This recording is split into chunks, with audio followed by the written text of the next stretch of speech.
السلام عليكم ورحمة الله وبركاته. مباراة الأهلي وغزل المحلة، تاني تعادل للأهلي في الدوري. لسه بنقول يا هادي بسم الله الرحمن الرحيم، وتاني تعادل.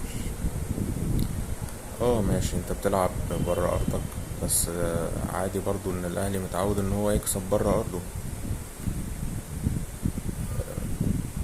قلت من أول ماتش مودرن ان الفرق اللي هيلعبها الأهلي كلها هتترص يعني قدام ال18 بتاعها، وتقول للأهلي اتفضل الكورة اهي، ولو جدع هات جون. فالشكل ده هو ده اللي هيبقى مستمر مع يعني قصاد اي فرقة الاهلي بيلعبها لحد ما الدوري ينتهي.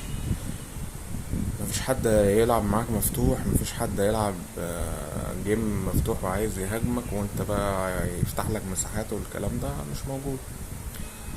فريبيرو انت كمدير فني المفروض ان انت توجد حلول ازاي؟ ان انت مثلا في اول ربع ساعة من الشوط الاول تبقى نازل عايز تجيب جون بأي شكل.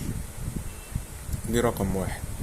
الوقت مر معاك، دخلت في الشوط التاني، لازم يبقى فيه يعني تكتيك وتغييرات جوه الملعب.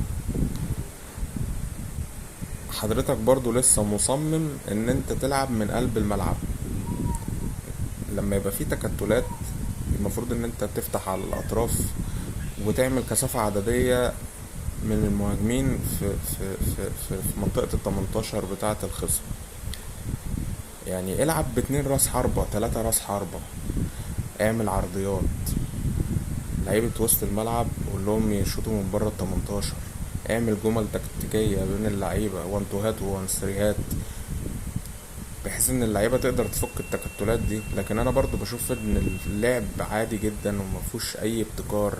اللعيبة برضو بتفضل تدور الكورة وانت برضو مصمم ان انت تخترق من العمق. مفيش الكلام ده. مفيش فرقة هتسيب لك مساحات ان انت تلعب بالطريقة دي خالص.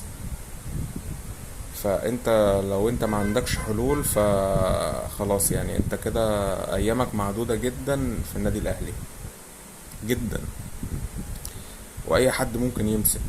وانا من وجهة نظري يعني انت بقالك دلوقتي شهرين ماسك الفرقة، لا انت فنيا ضعيف وما عندكش حلول.